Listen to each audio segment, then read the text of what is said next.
Well, Indonesia is threatening to challenge the federal government's ban on the export of live cattle to their country in the World Trade Organization. At the same time, Jakarta is pledging to address animal cruelty in Indonesian abattoirs, but says other countries which import live Australian beef also have animal welfare issues. From Canberra, political correspondent Tom Eagleton, and a warning, this story contains some disturbing images of animal cruelty. On a road to nowhere, 10,000 cattle supposed to be headed for Indonesia are now stranded in northern Australia. I haven't got an income for 12 months. I'm going to have 3,000 head of cattle I've got to move in the next 35 days. What am I going to do with them?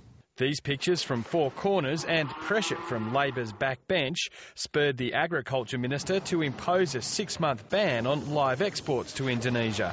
The end goal here is to ensure we've got animal welfare outcomes, that animals aren't mistreated, that we don't see the footage that we saw on the television. Indonesia agrees. The Ministry of Agriculture is coordinating with the Australian side. The objective is how can we find the win-win solution. Both sides have commitment to ensure animal welfare.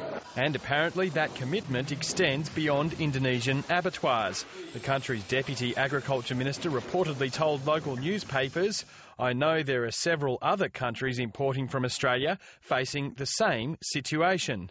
And that, he says, means Australia should extend its export ban. If applied only to Indonesia, this is discriminative, and we will submit a complaint to the World Trade Organization. And the organisation which shot the footage of cattle being tortured in Indonesia agrees. This is not the first time that this occurred. It took Animals Australia to go to Egypt to document the conditions there in abattoirs that the industry had been prepared to send animals into, for the government to act and suspend the trade to Egypt. So this is a trade that we feel very strongly cannot be trusted. She says Meat and Livestock Australia kept producers in the dark about conditions their cattle were being sent into.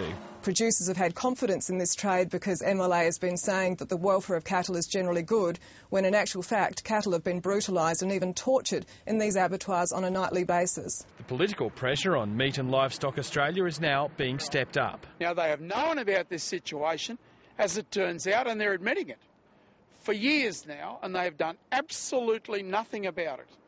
The MLA, the Meat and Livestock Corporation, gets $5 for the sale of every ox in Australia. $60 or $70 million. Well, I want to know what we're getting for our $60 or $70 million.